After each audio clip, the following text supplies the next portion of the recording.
each row of the zone. Each row can comfortably seat 4 adults.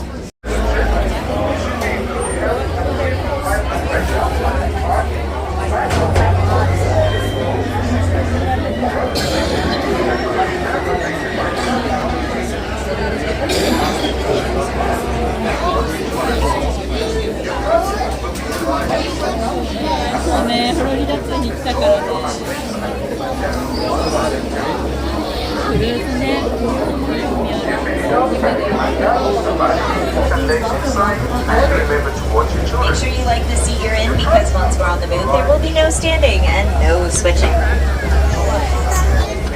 Now, Asante Sana does mean thank you, and Twende means let's go. And Tambo means hello. My name's Kaylee. I'm going to be your guide on our adventure through the Harambe Wildlife Reserve today. Just a few safety notes before we head out. Keep your hands, arms, feet, and legs inside the vehicle at all times and stay seated for the entire safari. That includes any lap sitters. Anyone in a lap needs to remain fully seated in the same lap for the entire ride, and hold on tight to any loose articles, especially cell phones and cameras, if anything falls out of hearing. And for your safety as well as theirs, we do not want to spook them. But with all of that in mind, welcome to the Little Ituri Forest. And over here on the right, you're going to see an okapi. 2 of them, actually. The okapi do have those beautiful stripes on their legs that make a lot of people think they might be related to the zebra, but they're actually the only close relative to the giraffe. The stripes are there to help them camouflage into their surroundings, and a lot of the animals out here will rely on camouflage as their primary form of defense, and they use the bushes and the trees as cover to protect themselves from predators.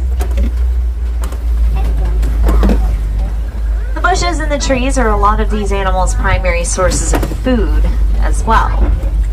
And animals who get their food mainly from bushes and trees are a kind of animal known as browsers.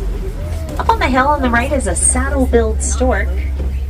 A female, I can tell because she has yellow eyes, males have brown. They are incredibly tall birds. They can stand at up to 5 feet with an average wingspan of 9 feet. About the width of the canopy of this truck, for reference.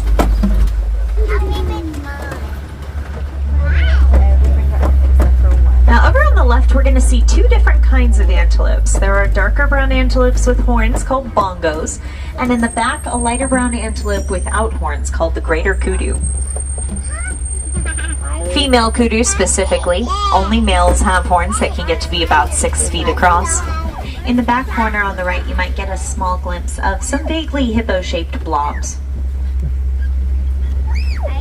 And they are in fact hippos. We're going to try to find some more that'll be a little easier for everybody to see though.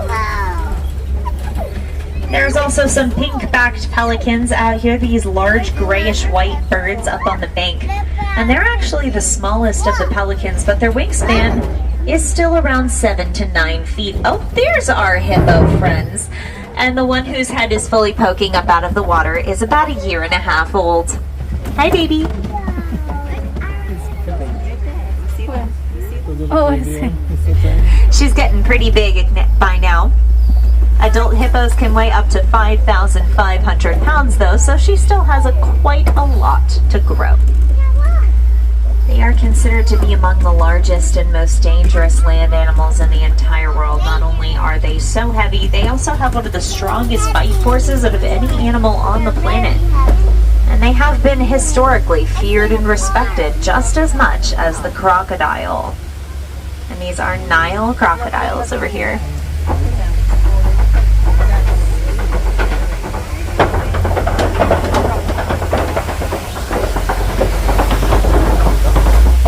There are 2 different kinds of crocodiles, freshwater and saltwater. The Nile crocodile is of the freshwater kind. And we're making our way onto the largest area of the reserve, the savanna. But before we see any animals out there, I'll introduce you to the baobab tree over here on the right. They go without leaves for 9 months out of the year, which is why that one looks a little upside down. They drop their leaves during dry seasons to conserve water. And they're very good at conserving water. They can store hundreds and thousands of gallons in their trunks. which is super useful to the animals on the savanna during droughts. And for that, the baobab tree is also known as the tree of life. Welcome out onto the savanna. Looks like the first animals we're going to see are Ankoli cattle out here in the middle on the right. Ankoli cattle's horns are massive. They can get to be 6 feet long. And they might look heavy, but they're actually hollow on the inside. They're also known as Watusi cattle, named after the Watusi tribe, who was the first to domesticate them about 6,000 years ago.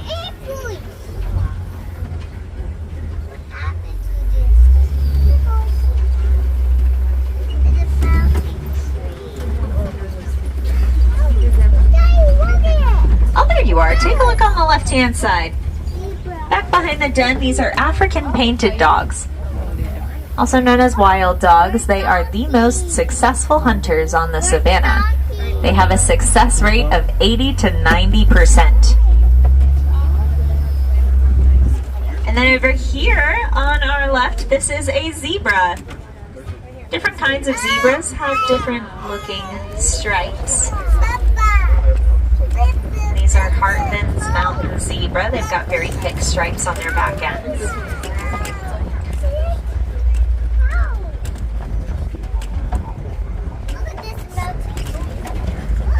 But no two zebras have the same stripe patterns. They're all entirely unique, just like a human's fingerprints. And they use their patterns to identify each other.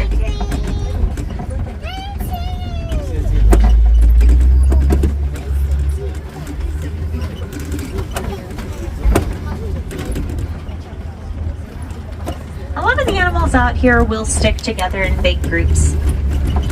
And they do that for safety in numbers. These animals can't rely on camouflage like the ones in the forest do. There's just not nearly as many places to hide.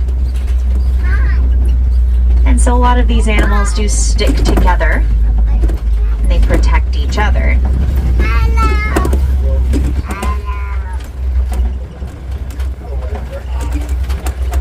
Looks like we're coming up on another kind of antelope over here. On our right-hand side, we're going to see some teeny tiny little antelopes whose coats make them look a little bit like s'mores. And they're called springbok. And they're not babies. That's their full adult size. The springbok are one of the smallest species of antelope in the world. Their size makes them really good at a lot of different things. They are one of the fastest land animals in the world. They can run at about 55 miles an hour. And they're also capable of jumping 6 feet up and 13 feet forward in a single bound. That's up into this truck and clear over to the other side. You're going to see a whole lot of wildebeest out on this hill. Speaking of animals who stick together in big groups. Herds of wildebeest in the wild can number up to 1.5 million.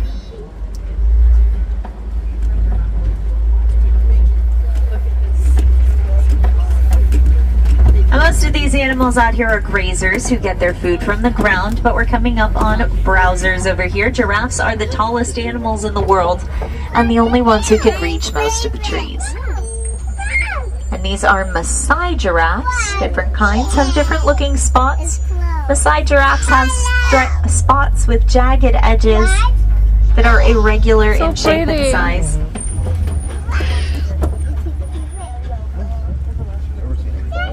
Of giraffe. Giraffes will stand at about 20 feet tall. And the babies are born at around 6 feet. And that's pretty standard for all giraffe subspecies. And their name comes from the language Afrikaans, spoken in South Africa, and it does mean wild beast. But they're also known as gnu, spelled G-N-U, because that's exactly what they sound like. Alright, yeah, keep your eyes over here on the left, because there is an elephant walking around over there. I'm going to see if I can get another angle, catch up to it as it keeps walking. There we go. You know this is an African elephant, of course, because we are in Africa. But also you can tell by the shape of their ears. African elephants' ears almost look like the continent they're from. So we do know a lot about the animals we take care of here because we are constantly studying them. We're doing a lot of research, figuring out how they interact with each other and the world around them. It helps us how we understand. That helps us understand how we can better take care of the animals here, but also protect their species in the wild. All of our research gets shared with organizations all over the world, and they share their research with us in turn. We sure do have ostriches. They were the ones in the road, so we might get to see them. And we are going to see a flamboyance of greater flamingos over here. These are the largest and lightest pink of their species. But no flamingo starts out pink. They come out of their shells looking a bit like little gray fluff balls. They all start to develop their pink color at about 3 months after they're born. That color comes from a mineral found in brine shrimp called beta-carotene. And the more they eat, the pinker they get.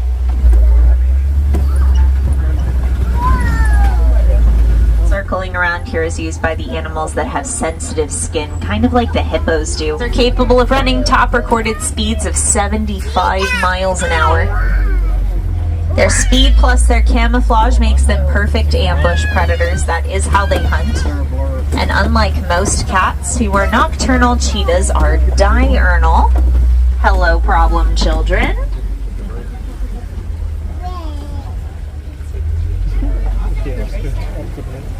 And cheetahs are the smallest of the big cats, and they are also the smallest of the major predators.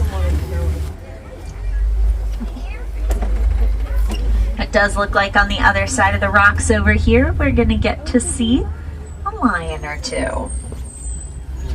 There's Handsome Man. Wow. During the day, their eyesight's about the same as ours, and at night it is 6 times better, so they do spend their days conserving their energy for hunting at night. And the females will do all the hunting in a pride of lions. Males are stay-at-home dads. They hang out back to protect the pride. I've seen a lot of different antelopes so far, and all of them were really good at jumping. Our greater kudu can jump about 8 feet in the air. To have around on pastures, these guys have amazing digestive systems, and they will eat pretty much anything you share your own corner of the world with. So see what you can do.